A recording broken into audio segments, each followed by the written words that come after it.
cerveau, comme les reins, comme le cœur, ne reçoivent pas d'oxygène parce que c'est du sang provenant de la veine cave inférieure et de la veine cave supérieure, donc du sang désaturé. C'est possible, professeur. Comment? En maintenant une CIA. Très bien. Donc, effectivement, soit s'il y a une communication interauriculaire par un foramen ovale ou un canal artériel, il y a un échange qui peut se faire à travers ces communications-là entre le sang des cavités droites et le sang des cavités gauches. Donc, cette malformation est compatible avec la vie intra-utérine parce que durant la vie intra-utérine, il y a un canal artériel, il y a un foramen ovale. Mais à la naissance, ces structures sont appelées à disparaître. Si elles se ferment, l'enfant meurt.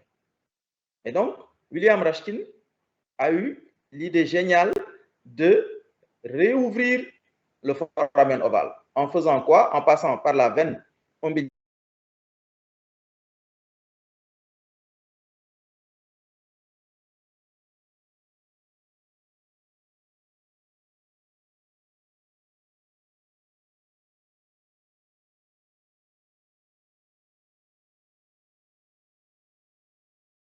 Gonfler l'extrémité du cathéter où il y avait un ballon.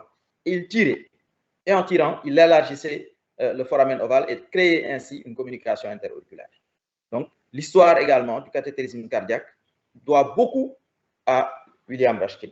Depuis ces deux grands événements historiques, le cathétérisme cardiaque ne cesse d'évoluer. Comme vous le voyez ici, une courbe montrant le nombre d'actes de cathétérisme cardiaque, notamment la fermeture des shunts gauche-droite par chirurgie ou par cathétérisme cardiaque entre 2000 et 2016.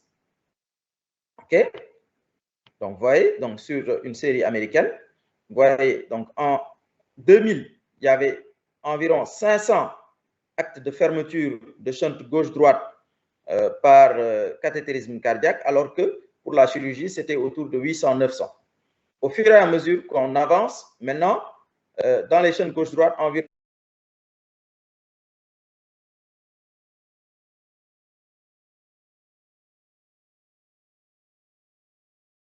shunt gauche-droite vont nécessiter une chirurgie. Donc, le cathétérisme cardiaque a supplanté la chirurgie dans la prise en charge des shunts gauche-droite. OK? Et le nombre de procédures également ne cesse de se diversifier. Vous voyez ici, ASD, donc fermeture de communication interauriculaire, PDA, fermeture de canal artériel, transcathéter heart valve, mise en place de valves par voie percutanée, ballon pulmonaire valvuloplastie, donc dilatation de la valve pulmonaire par cathétérisme, ballon aortique valvuloplastie, dilatation de la valve aortique, pulmonary artery angioplastie, mise en place de stents sur des sténoses de l'artère pulmonaire, mise en place de stents sur l'artère pulmonaire, dilatation de l'aorte, mise en place de stents sur une coartation de l'aorte. Donc, vous voyez, non seulement les procédures sont plus nombreuses, mais elles sont plus diversifiées. Comment maintenant faire pour pouvoir réaliser un acte de cathétérisme cardiaque? Il faut d'abord évaluer ces enfants. Par un interrogatoire, rechercher s'il n'y a pas une allergie à l'iode, aux antibiotiques, mais important également une allergie au sparadrap, parce qu'après la procédure, il faut fermer le point de ponction et le couvrir de sparadrap. Donc, si l'enfant a une allergie au sparadrap, ça peut être très mal toléré. Tous les antécédents médicaux et chirurgicaux doivent également être renseignés dans le dossier. Savoir si l'enfant a eu des actes de cathétérisme antérieurs, parce que dans ce cas-là, il peut y avoir une thrombose d'un vaisseau, d'une thrombose d'une veine, par exemple. Donc, si vous piquez dans une veine qui est thrombosée, vous allez perdre du temps. Donc, c'est important de savoir ce qui s'est passé dans le passé. Est-ce qu'il y a eu des interventions chirurgicales également?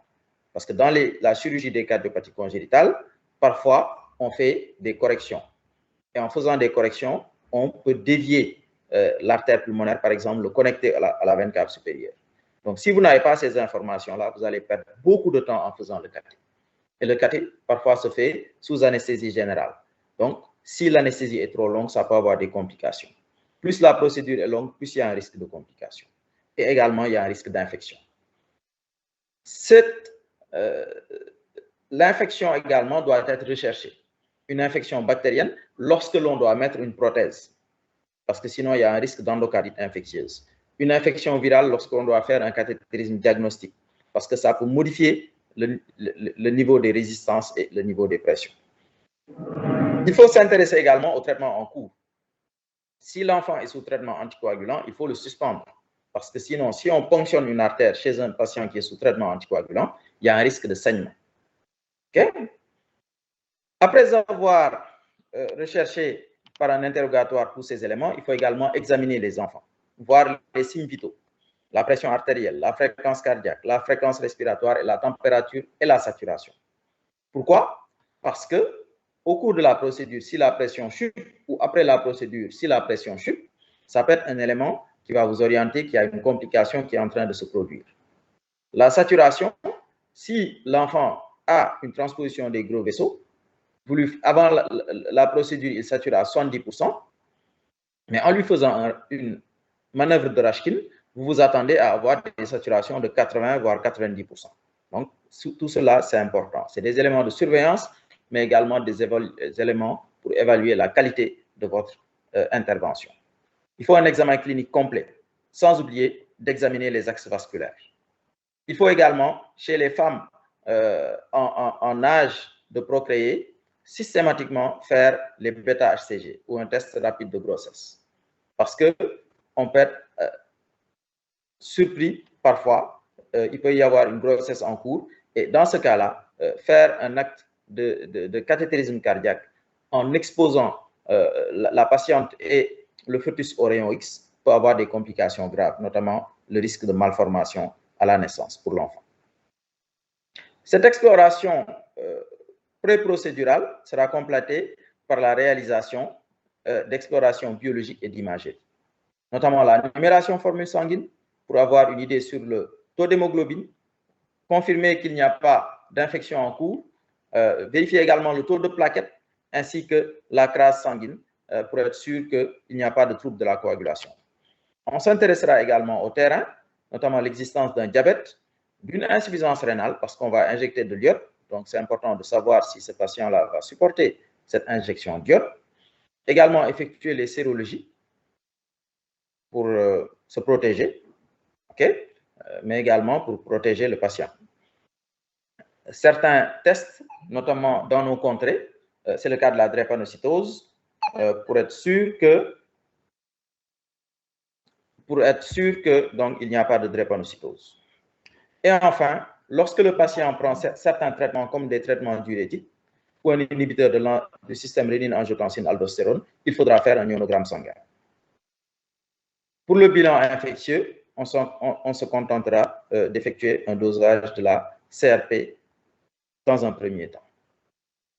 Donc, nous avons parlé des explorations biologiques, mais il y a également l'imagerie. La radiographie du thorax, de face et de profil, qui vont renseigner sur l'état de la vascularisation pulmonaire, la position de la pointe du cœur, mais également éliminer une infection pulmonaire. Un électrocardiogramme, une échographie cardiaque transthoracique sont systématiques. Quand on dit échographie transthoracique, ça veut dire qu'on pose la sonde sur le thorax du patient pour visualiser le cœur. À côté de l'échographie transthoracique, il y a ce qu'on appelle l'échographie transœsophagienne, où on va demander au patient d'avaler une sonde et on va visualiser le cœur à travers cette sonde qui est au niveau de l'œsophage.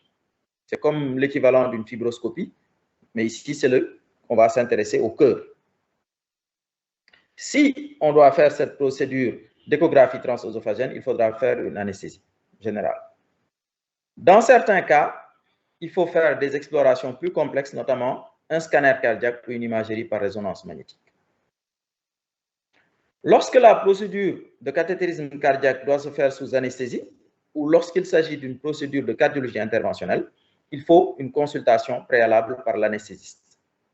Il faut que le patient également rencontre le cardiologue interventionnel qui doit faire la procédure. Et dans certaines procédures complexes, il faut une consultation par le chirurgien cardiaque. Parce que le cathétérisme peut se compliquer, et s'il se complique, le chirurgien doit intervenir. Donc, il ne doit pas intervenir sur un dossier qu'il ne connaît pas. Il faut au moins qu'il ait une idée, qu'il ait déjà vu le patient, qu'il sache ce que le patient a comme pathologie et que s'il doit intervenir en urgence, ce qu'il va faire. C'est pourquoi dans certaines procédures complexes, il faut prévoir un passage du patient en réanimation. Alors que dans d'autres, le patient retourne en salle d'hospitalisation et le lendemain, il peut rentrer au domicile.